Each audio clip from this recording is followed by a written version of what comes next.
Hey everybody, welcome to the show, Round the Nation right here, TYT Nation on this Thursday. I am your host, Jeff Waldorf. Welcome to the show. Got a great show for you guys today. We're going to be talking about a lot of different things. Saudi Arabia, for example.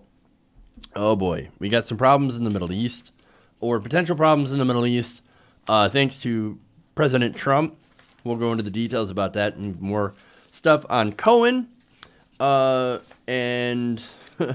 couple of things on Cohen, actually. We'll talk about that pay-to-play scandal, and we'll talk about the administration's defense on that, coming from Sarah Huckabee Sanders, of course. Then we're going to talk about loyalty pledges. Interesting. That's an interesting topic. We'll get into that. Who's doing loyalty pledges and where? And what does that mean? So we'll get into that. That's interesting. We have Yale while black. That's another fascinating story that's going viral, and it kind of goes along the theme of what we've been talking about before with white people just can't seem to stop calling the cops on black people for stupid reasons. So we'll get into that and, other stories. So we'll get into it. We got a great show for you guys today. So stick around for the next hour. If you haven't already, please give us a like and a share. Sharing is especially important. Sharing is caring. Helps out the show greatly. So if you could do that, awesome. Oh, wow. Why is that trending? I'm sorry. I'm watching Twitter as well because I am always... oh, damn. Look at that. Damn. So that's interesting. Like I said, I'm watching breaking news. If you're a Rick and Morty fan, you're going to be really, really happy about this. Rick and Morty just got 70 more episodes. Yes! Fuck yes. Yeah, I enjoy the show. I don't know why. It's weird, but it's funny. So, yes, I like that show, and that's pretty awesome. So, hey, it's a good day. I've actually had a pretty goddamn good day, so... I hate to go and ruin it by giving you some depressing news, but that's exactly what's going to happen. So sad, very, very sad. Okay, we'll get into it. Okay. As I said before, please share. And if you're interested in helping the show and getting your message out, or giving me a story idea, or you want me to talk about something, or you want to make a point, use the super chat. That helps. It elevates your comments so that I can see them, and it also helps the show. So, again, if you have a question or a comment or anything, and you want to help us out, use the YouTube super chat. It's pretty awesome. So, anyway, let's get into the stories. Let's start out with the terrible news in the Middle East. Awesome.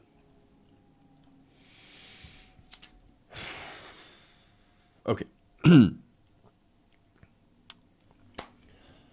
Now, when President Trump announced that he was going to be pulling out, or the United States was going to be pulling out of the Iran nuclear deal, which is basically a violation of that deal, I was pretty concerned that this could lead to an escalation of arms and conflict in the Middle East. In fact, I was also worried that we were going to invade Iran, and, well, that remains to be seen. There's a lot of neocons that are in the administration right now. In fact, Donald Trump is surrounded by neocons. John Bolton, Mike Pompeo, all of these people that are probably very, very much open to war with Iran. So, wonderful, I thought.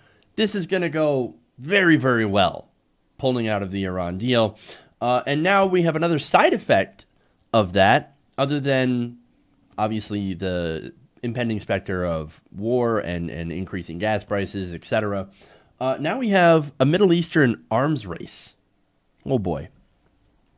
Now, Saudi Arabia, according to Agence France Presse, said on Wednesday that it would seek to acquire a nuclear weapon if Iran does the same thing. They reported that Saudi Foreign Minister Adel al-Jubeir said on Wednesday that the country would do everything we can to build a nuclear bomb in that situation. To which I say, fucking wonderful.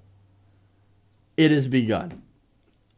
Now, look, it's important to note that Saudi Arabia was, along with Israel, not a fan of this deal, right?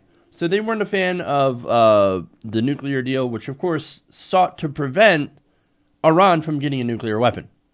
But, you know, look, they're geopolitical foes in the area, so they're two completely different strains of fundamentalist Islam.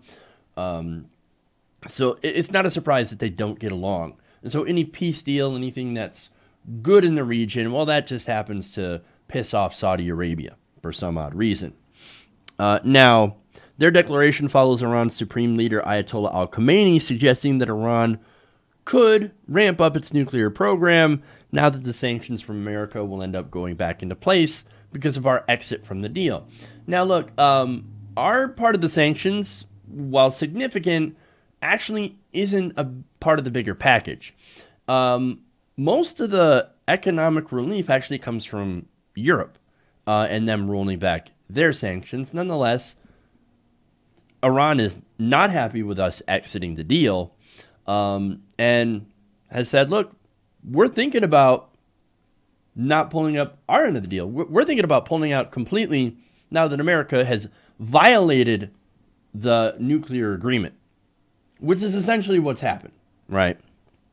Now, this is a potential disaster, okay? For one, the nuclear deal was there to prevent Iran from getting a nuclear weapon. Why would Iran want a nuclear weapon to prevent America from invading Iran? It's not like we don't have a history of fucking with that country. After all, the CIA backed a coup against the Shah, the democratically elected government of Iran. So when that happened, of course, we overthrew them. We put a puppet government in there. And, of course, the people were not happy about this. And they ended up, of course, overthrowing that government and installing the fundamentalist government that we have today. So, we fucked up the whole region. Okay, we fucked up Iran, and we've been enemies pretty much ever since. 2015, we actually got a pretty goddamn good deal. So it's actually one of the best deals that we could get with somebody who was our enemy. After all, like, you don't make peace deals with your friends. No, you make peace deals with your enemies. And as far as what we got from the deal, we got a lot. We didn't have to give anything either. Okay? In fact, we didn't give them money. The right wing loves to report this. Oh my God, look at all the billions of dollars we just gave a state sponsor of terror. When in reality, that's their money that we froze. We froze their money. We took that money. We essentially stole it. And part of the deal was giving some of that money back. And so, okay, well, it's not our money. It's your money. We're actually going to give some of that money back to you. And we're going to ease off on some of our sanctions. That's what we did. And in return, we had unprecedented access into their nuclear facilities that we could go and inspect whenever we needed to, whenever we had probable cause that that they're building or a nuclear weapon. They're doing something that they're not supposed to. We could go in and send investigators in there pretty much at any time. Unprecedented access. And not only that, but they sold off, 97% of their uranium, got rid of most of their centrifuges, all that stuff. And then they promised to have a commercial nuclear energy program and not a nuclear weapons program. So all that stuff, that's in the deal. It's a damn good deal. But no, what do we have to do? We fucking had to blow it up. So now we face a possibility of a nuclear-armed Iran, which is a fundamentalist country. That's bad enough as it is. And now a possible nuclear-armed Saudi Arabia, which is also a fundamentalist country, with a different strain of fundamentalist Islam. This time it's Wahhabism. Now, Saudi Arabia has been spreading fundamentalist Islam all over the Middle East and helping, of course, to spread terrorism. The same terrorism that America's like, we have to fight against. We have to fight this terrorism.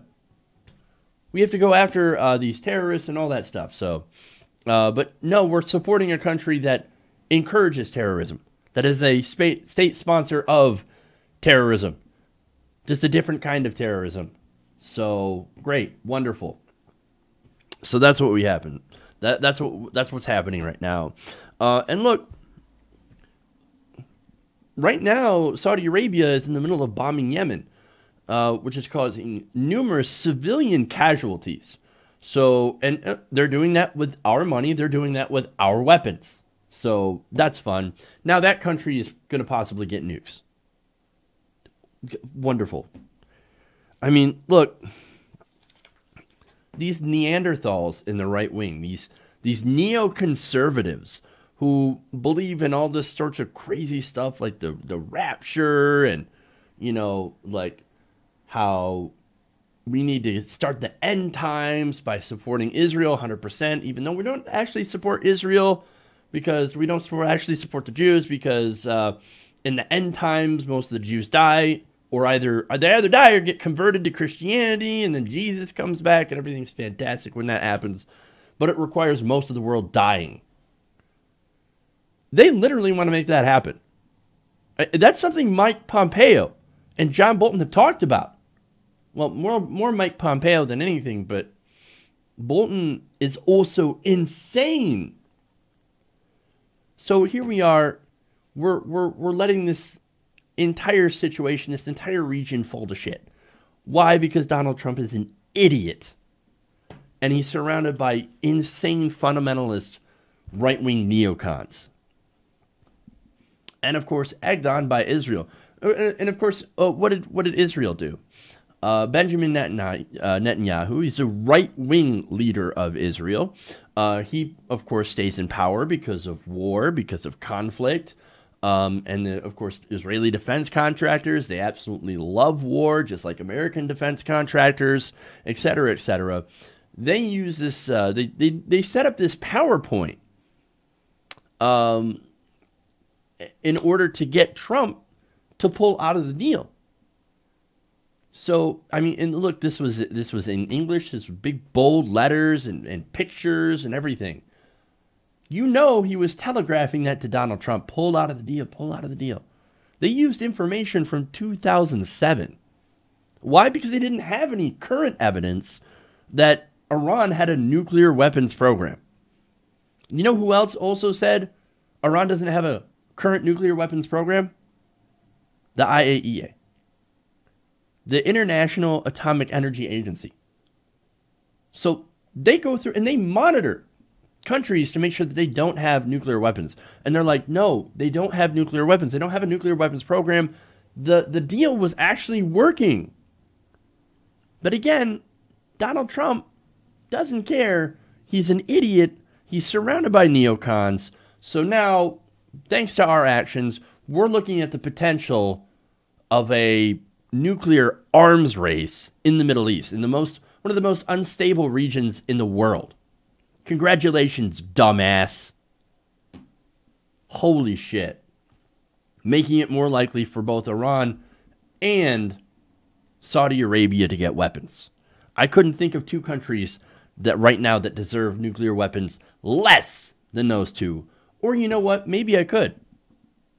The United States and Israel.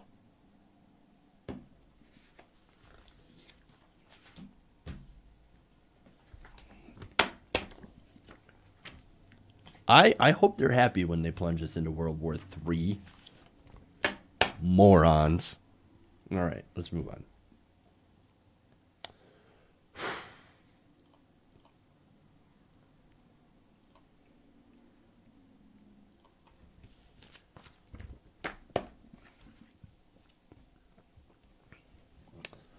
So recently we learned some information about the shell company that Michael Cohen used to pay off porn star Stormy Daniels. Now, Cohen is a fixer, right? That's what he's called. He's the president's fixer. He goes in and he fixes problems. Well, Stormy Daniels was a problem. And so he created this LLC, this company, this is a shell company, to employ as one of his tools to be able to fix that problem. Now, there's more information, though, that has come out about this tool, which shows that it did more than just pay off porn stars. In fact, this company has actually been used as a way to sell access to President Trump. HuffPost explains, this week it was revealed that the financiers for Cohen's company included major corporations, including Korea Aerospace Industries, the pharmaceutical company Novartis, and AT&T. Now, it also received money from Columbus Nova, a New York investment firm with close ties to a Russian oligarch named Viktor Vekselberg, who has been questioned by special counsel Robert Mueller. So, well, okay, how does this show that that this is being used as a way to get access to the president? Well, look, if you create a shell company and you go to corporations and you tell them, I can give you access to the president if you give me money, if you funnel money through this company, well, that right there is a perfect example of selling access to the president, because that's exactly what happened. Now, this, of course, is disastrous news for Michael Cohen and also for President Trump, because it shows that both of them are engaged in incredibly swampy behavior. Now, they go on to point out the amounts of money that ended up flowing into this shell company from these different corporations, which happen to have business in front of the federal government. Now, they say that Novartis paid $1.2 million for what they called healthcare policy matters. KAI said it needed help on U.S. accounting standards, and Columbus Nova said it paid a consulting fee that had nothing to do with Vekselberg. Now, AT&T, another company, also paid millions of dollars to Essential Consulting's LLC, which they explained was routine. So, look, I'm going to go in and I'm going to detail the payment here from AT&T and tell you why they believe it's routine and how it actually is how Washington works, and it is what Donald Trump had been railing against. All right. Now, first, let's go into AT&T basically admitting that why they did this. In a memo to staff on Wednesday, the company explained that it needed to understand how the Trump administration would approach issues like tax reform and antitrust regulations. Oh, see, we're just paying money for consulting. We're paying Michael Cohen to understand what the Trump administration is going to do. Now, they try to explain this by saying, quote, companies often hire consultants for these purposes, especially at the beginning of a new presidential administration. And we have done so in previous administrations as well. We were just trying to understand what they were going to do. That's all. We just paid them so much money. Well, as you're going to see, that's actually far from the truth. These companies aren't attempting to understand the administration. They're, in a way, essentially bribing it for insider information and access. An official with one of these companies, who requested anonymity to speak openly, said that Cohen was, quote, promising access to Trump and members of the administration, and was positioning himself as basically a lobbyist. So you give me money and I will lobby the president. Now, the president also happens to be my boss. I happen to be his personal lawyer who has been with him for years and years, and to whom I am also a fixer of problems. And if you give that money to me, then maybe he will listen to your concerns. You want to talk about the swamp? This is the swamp. Now, one question I had when I covered this earlier was, how did they find out about Cohen's LLC, right? And it's a good question because there's no public face, there's no website, there's no employees. Basically, it exists, but it actually doesn't. It essentially exists on paper. Well, now we have the answer to that. A Novartis employee told Stat, that's a news outlet that covers health and medicine, that Cohen had actually reached out to them. So, was Cohen selling access? Absolutely. And he was going and reaching out to these different companies that had business before the Trump administration and saying, hey, if you give me loads of money, well, then I can help you. I can amplify your message. Now, they said, quote, his promise of access was enticing because the company was trying to find an inroad into the administration. Now, apparently Cohen had appeared to be a disappointment. In a statement, Novartis said it entered into its one-year agreement with Cohen, but in March, it had its first meeting with him. And they said following this initial meeting, Novartis determined that Michael Cohen and Essential Consultants would be unable to provide the services that Novartis had anticipated related to U.S. healthcare policy matters, and the decision was taken not to engage further. So here's a company that said, yes, I tried to buy access to the president through Michael Cohen, but it turns out that it wasn't quite what we expected. Ah, I see. Now, this is a swamp, as I mentioned before, and unfortunately, this actually is normal, and that goes to the corruption of the system. Now, according to Eric Gordon, a professor at the University of Michigan's Ross School of Business, talking to Business Insider, he said, quote, 20% of the buildings on K Street are lobbyists selling you access pretty forthrightly. They're not even hiding it. He said, quote, that's what Washington is all about. So that's the swamp. These companies, and you could point to a lot of LLC shell companies, just like what Michael Cohen had operated, and, point out instances where those companies were selling access to politics, to politicians. That's a sick system. This is the swamp. This is, look, and I remember Donald Trump, he's like, well, that's how the swamp is. Guess what? I want to drain the swamp. I want to get rid of the swamp. Now, the swamp is in the White House. It is connected personally with the President of the United States, and of course, he does not care.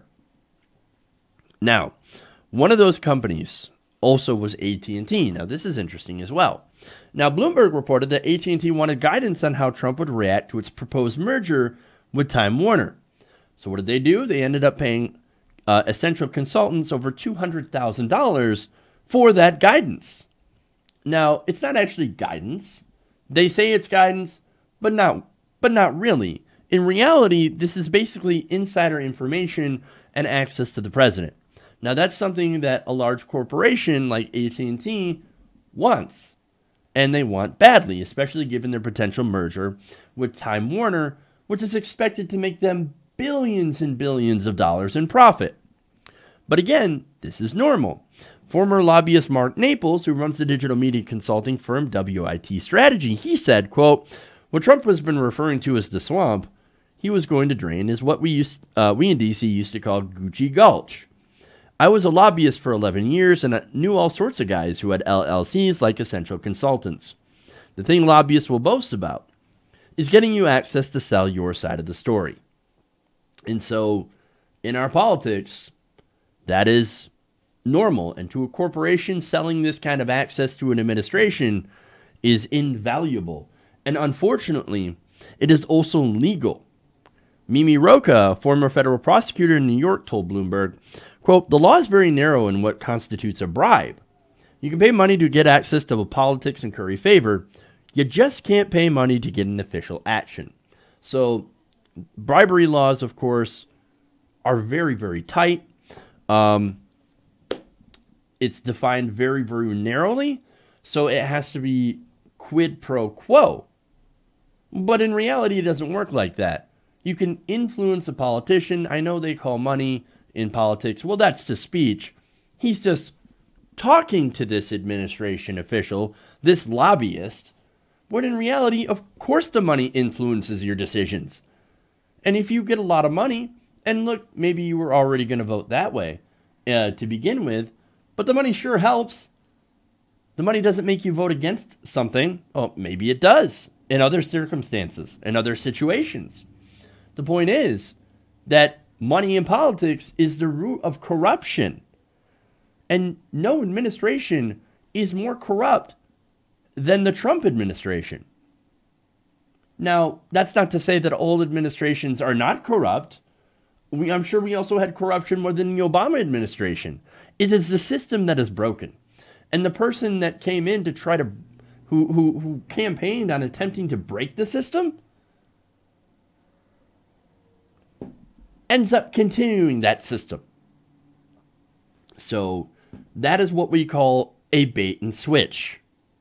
Oh no, don't worry, I'm going to drain the swamp. Suckers. You guys are suckers. We're going to continue this system. And in fact, we're going to be even more corrupt. We're going to sell more access. That is the corruption. Look, and the reason that the bribery is so narrow in scope of what constitutes bribery is because the people that are getting bribed through campaign contributions and independent expenditures, well, they get to make the rules and they get to limit what kind of bribery is legal and what is not legal. And that's how you get a system where those independent expenditures, campaign contributions, and payouts to shell companies are not only normal, but incredibly legal. Now, the only reason that everybody's so up in arms about this now is because it's open. And people are in a mood where they despise the swamp. They despise the establishment. They despise the corruption. So now that people are turned on to what actually happens in Washington, how it actually works, we're angry. And so, well, now, we got to distance ourselves from this corruption. We got to drain the swamp. When in reality, the swamp is just as swampy, if not more, than it has ever been. It is, once again, business as usual. And business in the Trump administration, as you can see, is booming.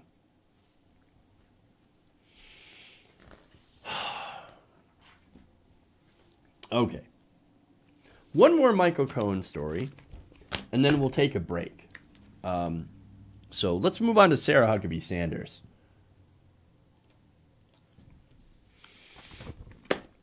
Of all the captions we could put on, that definitely fits. Okay.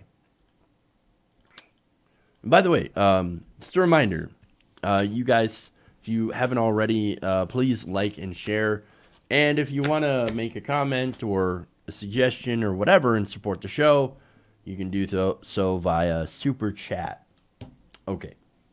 Anyway, moving on.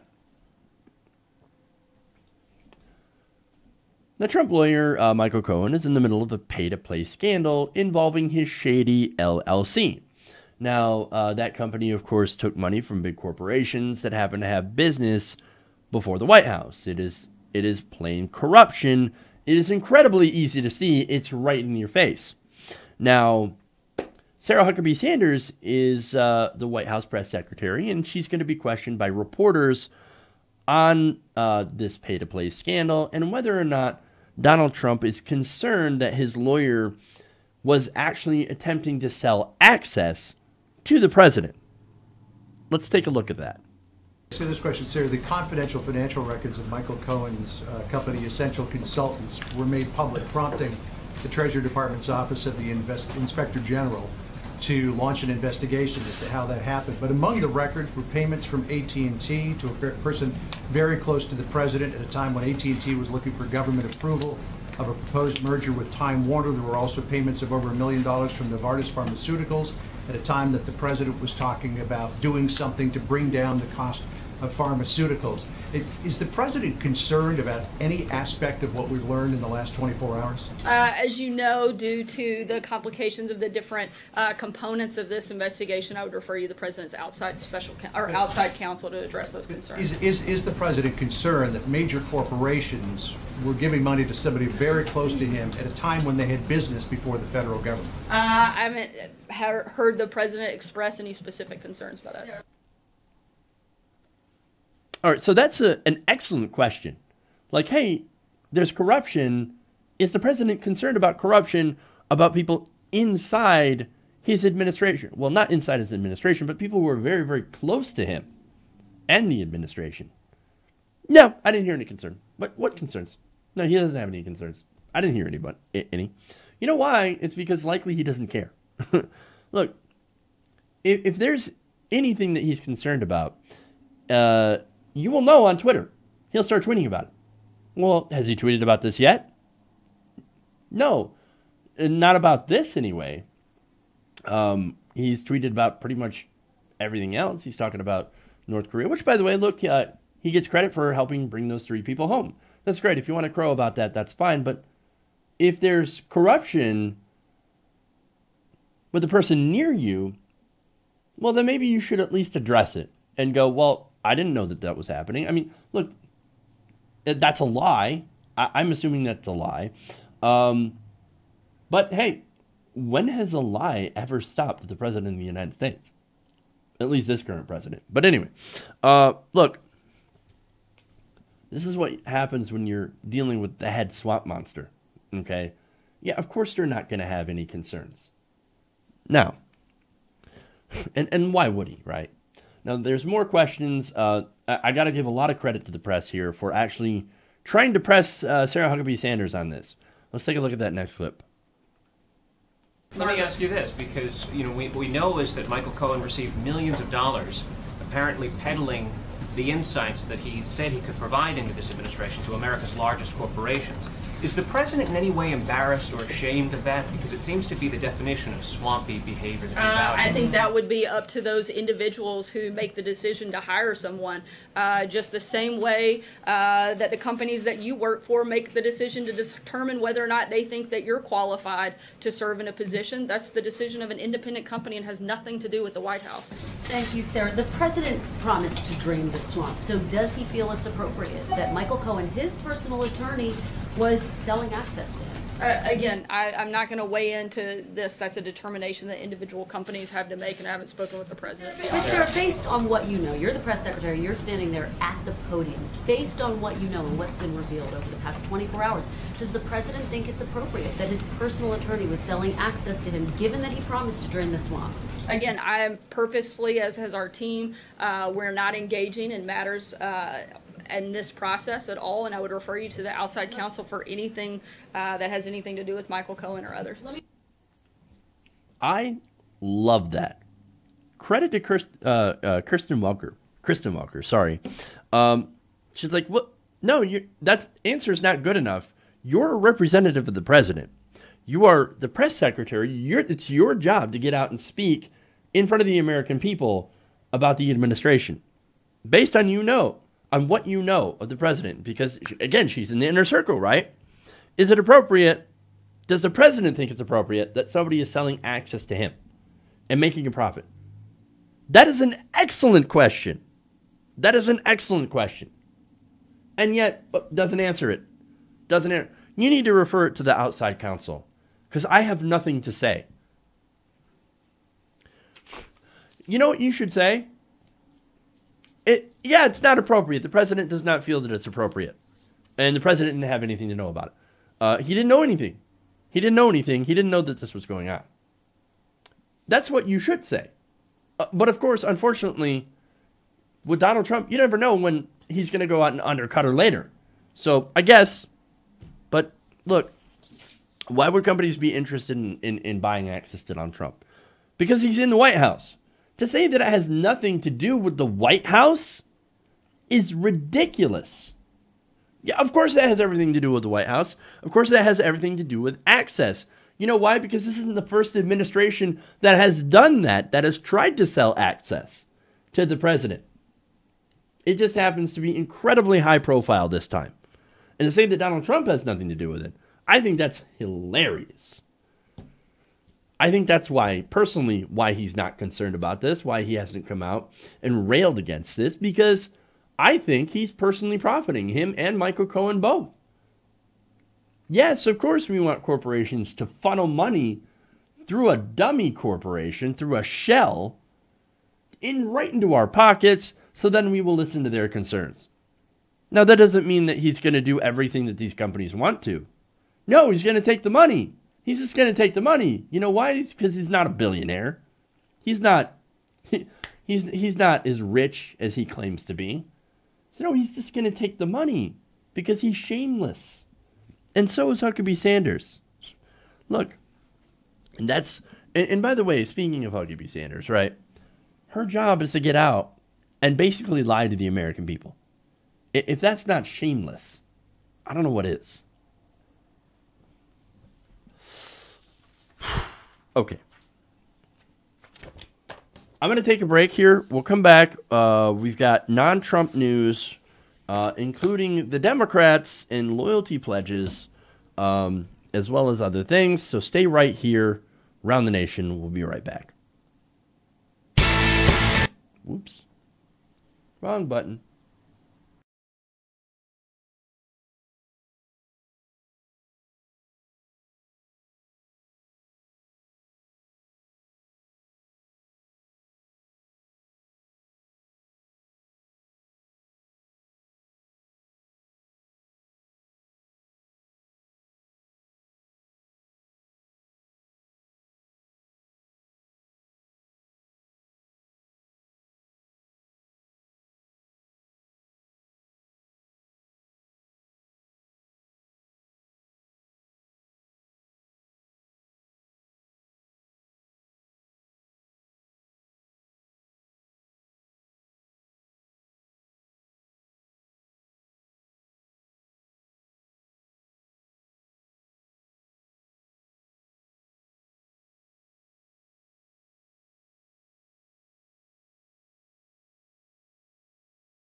Hey everybody, welcome back to the show. Round the Nation right here, TYT Nation.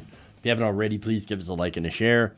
Also, I definitely encourage everybody to use Super Chat. If you have a question or a show, like a segment idea or anything like that, please use the Super Chat. Let me know. All right. That said, let's get into the Democrats and their fuckery. Okay.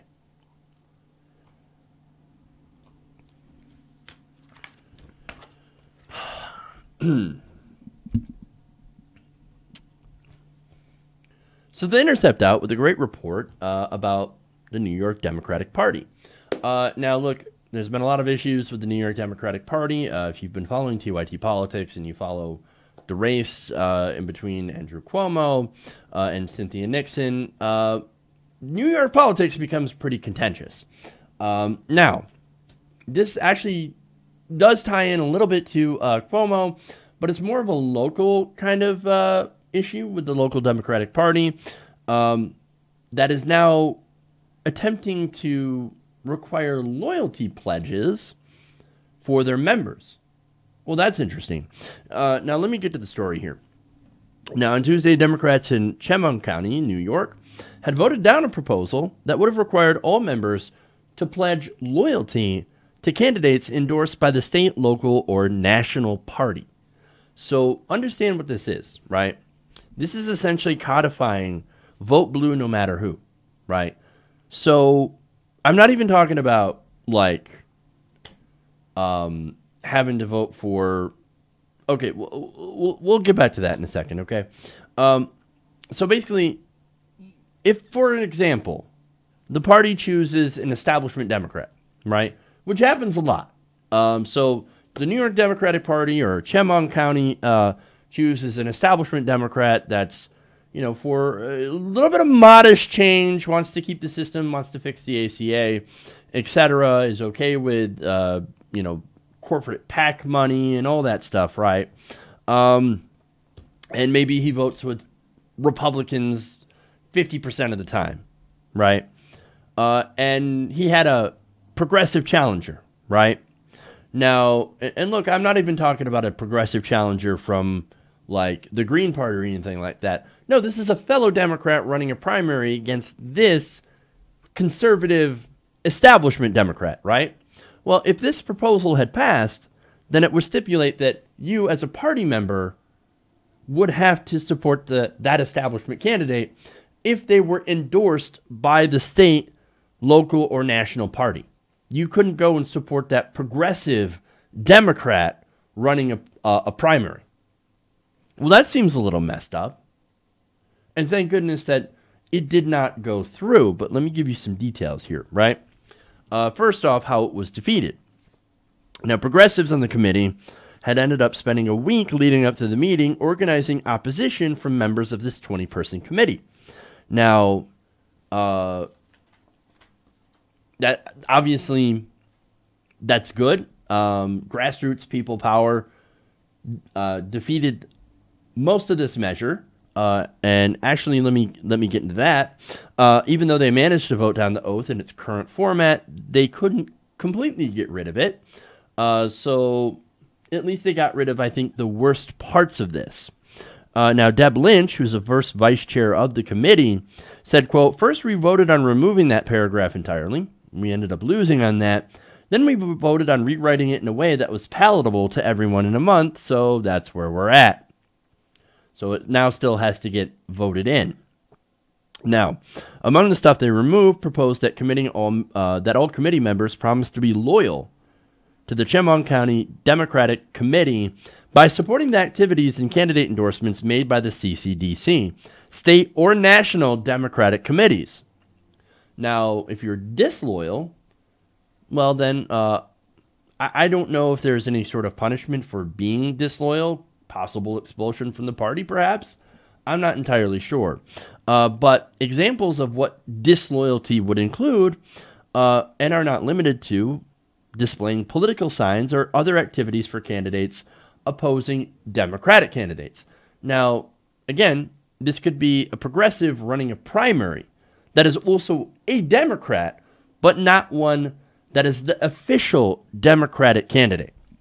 Now, that would also include any form of social media. So, for example, if you were to say, well, I support the progressive Democrat on Twitter, well, that would mean you were disloyal to the party. Wonderful. So, look, if you can't actually try to run a primary or support a primary opponent, then what's the point of having primaries? There wouldn't be a point. But basically what this is the establishment trying to shut down dissent. They're trying to shut down progressive left-wing candidates. Now, The Intercept looked into this and found out that this pledge had come from party chair Jim Carr, along with Cindy Emmer, who is another Chemung County Democratic Committee member. Now, both Emmer and Carr happen to sit on the New York State Democratic Committee. Now, that's a body that is closely aligned with New York Governor Andrew Cuomo, who is facing his own primary challenge from the left in Cynthia Nixon. So this basically is coming in from on high and trying to get local Democratic Party chairs to pass these loyalty oaths to prevent insurgent progressive Democrats from being able to take over at the local level. They're afraid of progressive activists. In a way, that's how you know you're winning, right? You know you're winning when you have these very powerful Democrats and these very powerful committees attempt to institute loyalty tests, which essentially have the goal of shutting down progressive challengers. Now, I've got a quote here, and this is from Namiki Kantz. Now, look, Namiki is a friend of the show. She's a TYT investigative reporter. She was also appointed by Bernie Sanders to the Unity Reform Commission, and she knows a lot about New York politics. Now, she told The Intercept, quote, "I'm very familiar with the New York State Democratic Party, and everything is structured in a way to benefit Andrew Cuomo and his agenda." And what agenda is that? Well, that's, of course, the centrist establishment agenda of basically keeping things status quo. Now, he's able to try to keep that agenda by using what she calls fear tactics. Quote, "He uses fear tactics in deal-making, and the New York State Committee is made up entirely of Cuomo loyalists." So that kind of shows you why this is happening. They want to make sure that there are no progressive upstarts, that they're not going to be caught surprised by an insurgent candidate coming in from the left. So that shows you, I mean, machine politics. This is a great example of the machine trying to crush democracy, actual democracy, small d democracy, and prevent people who actually might represent regular people, regular voters, from being able to have a voice or say in the party. So now, knowing this and knowing how they continue to float this, and look, first the establishment tried to push progressives out of the race. Then they try to go and rig races. And now they're trying to pass rules that prevent Democratic candidates who are progressive from being able to run for these seats. So I would expect more of this kind of stuff, more of these loyalty pledges, as the establishment continues to be challenged from the left. Now, that doesn't mean that we should give up. It means that we should continue to fight back. Okay.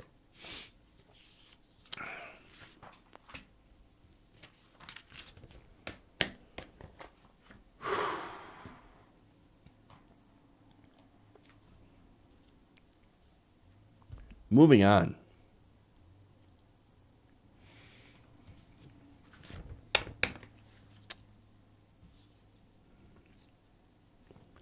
The school students are alleging that staff had been throwing lunches into the garbage if those students did not have enough money in their accounts to pay for that food. Now, local news station WQOW reports that the Stanley Boyd School District recently had been trying to crack down on giving out lunches to students whose accounts have hit zero. Oh my God, there is a hungry student, and we're going to make sure that that hungry student doesn't eat unless they pay for this lunch. Because apparently in America, there is no free lunch. That is unless you're a billionaire.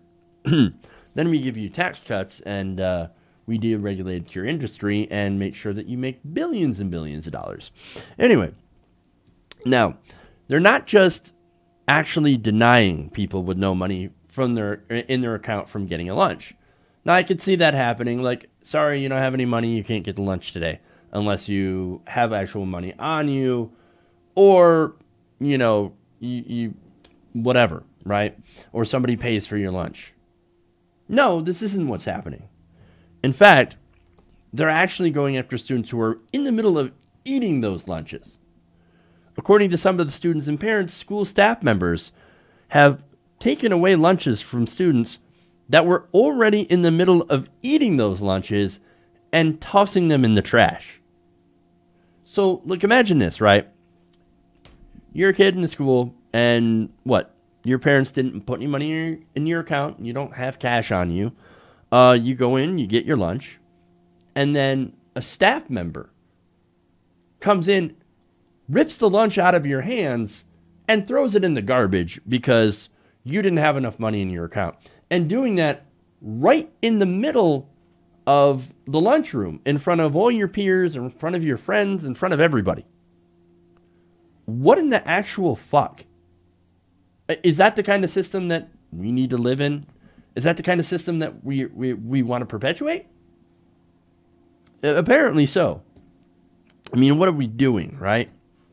I mean, is that what we do in America? You don't have enough money, you can't eat. Well, apparently there's a lot of people that love that system that think, no, that's completely fair. If you don't have any money, you don't eat. If you don't work, you don't eat. Well, you're a child. You're somebody who's sitting in school. Every student, I believe, deserves a lunch, deserves to eat. But in America, apparently, we don't think that way. We think that only certain people are entitled to food. Gross. Now, here come the denials, right? Now, Stanley Board Superintendent Jim Jones told WQOW that no employee at the district has actually ever physically taken a lunch and thrown it in the garbage.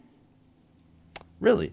Well, that account happens to differ between both students and parents who talked to the station.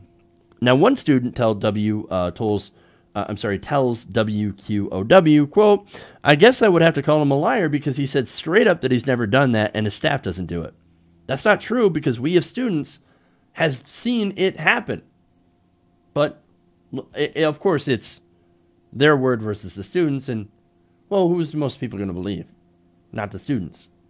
But I believe the students because this isn't the first time that this kind of story has happened. It's not the first time we've reported on this. In fact, one student said, quote, this special needs student sat down and was eating lunch, and somebody came up and grabbed his tray and said, you don't have any money in your account, and then dumped that tray in the garbage, and then did not offer him any sort of alternative food option. Didn't even allow him to charge. Now, there was a parent as well. She told the station that one school administrator admitted to her that a school employee did once trash a student's lunch, although they insisted, well, it only happened once, and it was only some nachos. Nonetheless, does that make it any better? No, that doesn't make it any better. The fact that it was just some nachos doesn't take away the fact that you literally took food out of a kid's hand who couldn't afford it and threw it in the garbage. If anything is an example of America, it's this. I mean, we're the wealthiest country in the world, right? And yet, we don't dare let someone eat food that they didn't pay for. Oh my God, what are you doing? We can't give that food out to somebody who's got no money in their account. No, they have to have money. Well, what if they don't? What if their parent forgot? You're just not going to let them eat that day? Run a tab. Let them charge. Do something. But for God's sakes, you don't rip a food out of a kid's hand. And here's the other thing, right? It's not like food is a scarce commodity now. We waste so much food. We could actually feed every hungry person in America with the food that we just throw out, that nobody's bought, that, oh, it must be bad, we're going to have to throw it out because not enough people have bought it. Do you know how much food gets thrown away? According to the USDA, 150,000 tons of food is tossed out of households every day. That is a lot of food. That is an equivalent to about a third of the daily calories that each American consumes. And looking at some of my fellow Americans, myself included, it's not like I'm thin, right? We eat a lot of calories. We eat a lot of calories here in America. And look, that has big consequences. I mean, look at the environmental toll of that waste, by the way. They found that the volume of discarded food is equivalent to a yearly use of 30 million acres of land, 780 million pounds of pesticide, and 4.2 trillion gallons of irrigated water. We take all that and we're just throwing it in the garbage. We waste this food when we could actually use it to feed the hungry. But see, here's the thing, right? Now, to be fair, most Americans toss that food out because maybe we think it's bad, right? Now, grocery stores do the same thing. Oh, look, that food, we can't sell it past this sell-by date. Even though it's technically still good, well, we got to get rid of it anyway. So we're going to toss it in the garbage. And by the way, we're not going to give it away to people who are hungry, to people who need charity. No, we're just going to toss it because we can't make a profit. So in the garbage it goes. And by the way, we're going to have special trash cans that homeless people can't get into. Again, gross, right? Now, this situation, however, this is even worse. This is different and it's worse. Because here's good food. It's actually been prepared. But it gets tossed out, ripped out of that kid's hand, and tossed out because, sorry, man, you didn't have $1.25 to pay for this lunch. That is gross. That is gross and an absolute disgrace. But unfortunately, this is what happens when you have a system like ours, where money is more important than people, when we don't care enough about other people to make sure that they have enough to eat. This is an absolute disgrace, and it's a disgusting, disgusting system.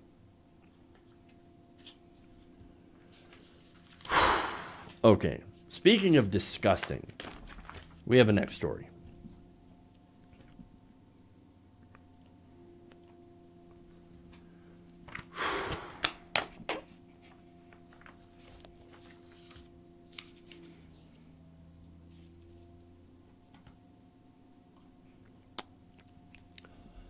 So it has happened again.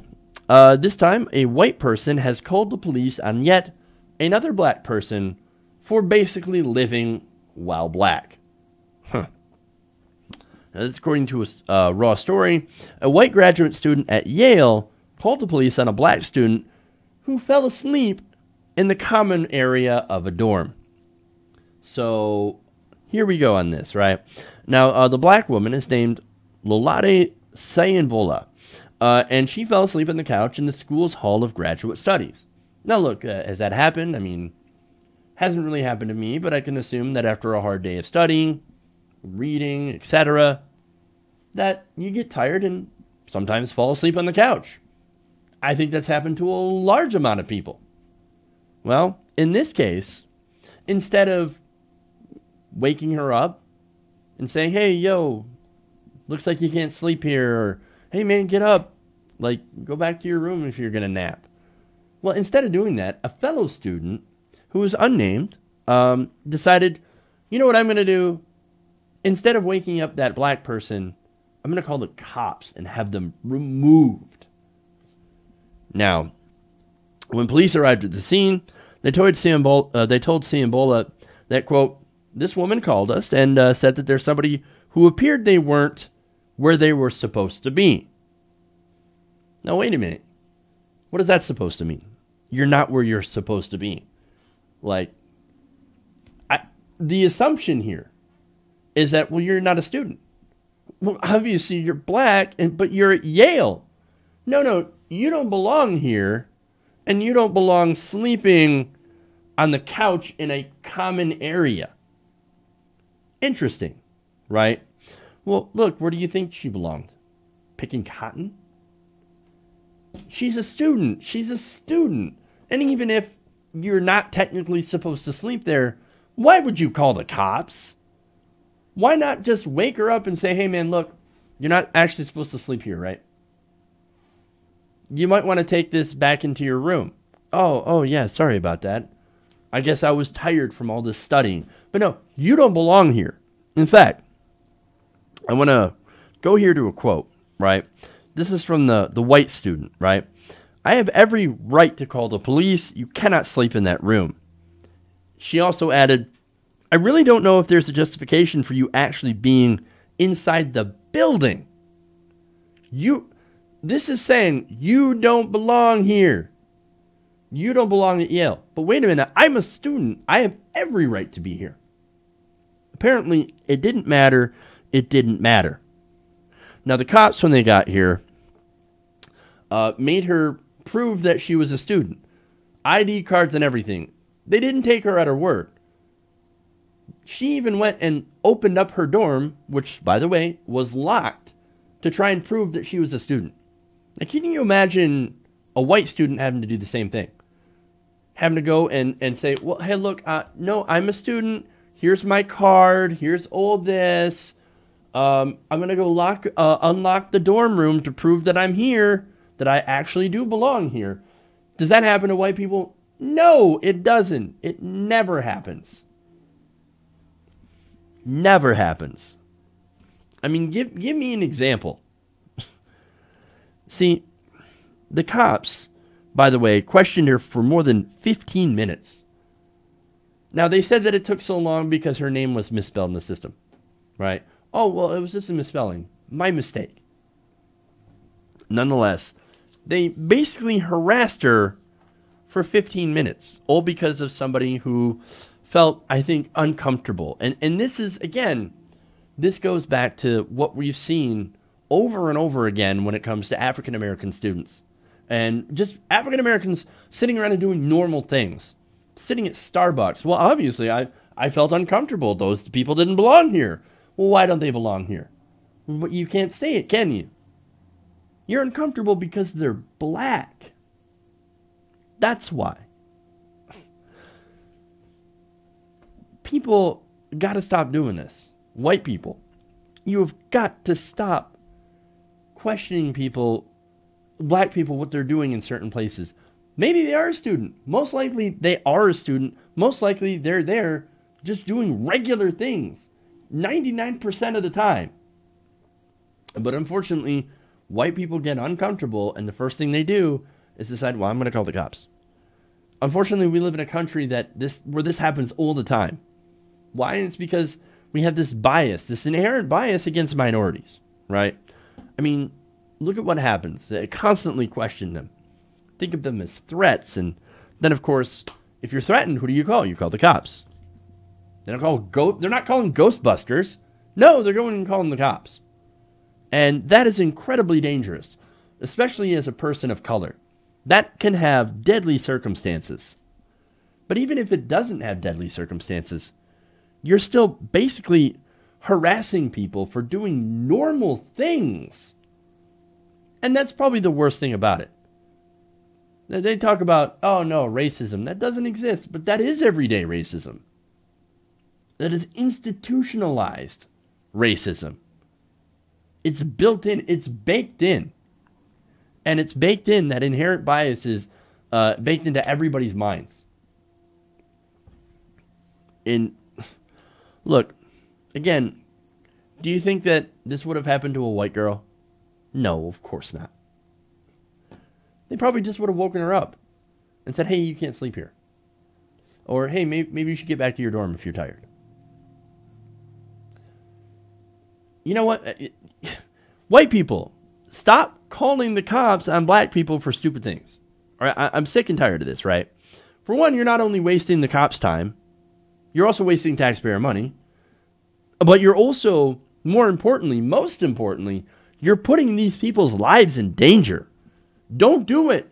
Don't do it. Don't do it. Police are not your personal service to get rid of people that make you uncomfortable. They're just not. Take some goddamn personal responsibility. And just stop calling the cops on people for just living their lives. You do not have a right to do that. You don't have a right to waste people's time. You don't have the right to harass African American students or Latinos or any kind of minority in this country because they make you feel uncomfortable. You do not have that right. This is bullshit. And we absolutely have to stop doing this as a country. Just stop it already. Stop it already and take some goddamn personal responsibility. Okay. That's it. That's all I got for you guys today. I want to shout out a couple of super chats here that I got from you guys. Rexel says, my show's awesome. Keep up the good work. Well, thank you, Rexel. I appreciate that. Carlos Acevedo, hopefully I said that right. You guys know I butcher names. Says, keep preaching. Let the truth out. I do the best that I can, and I'm only able to do so because of you guys. And thank you so much for the messages. Thank you so much for using the super chat. That absolutely helps the show. So thank you so much. I appreciate it. All right, everybody. That's it for the show today. Thank you for tuning in. Thank you for watching. Thank you for supporting independent progressive media. You're amazing. As always, I have the best audience in the world. Thank you so much. We'll be back. We got another great show tomorrow that we're going to have for you guys. So tune in right here, live show, 3 p.m. Eastern, TYT Nation. For everybody else that hasn't caught the whole show, watch the clips. We'll put them up every day that we have a show, starting at about 5 o'clock Eastern. So go and check out our videos, one every hour after 5. So check those out, like and share, and do all that stuff. All right, everybody. Thank you all. Love you guys. And remember, change begins with you. Good night, TYT Nation. We'll see you guys tomorrow. Have a great afternoon.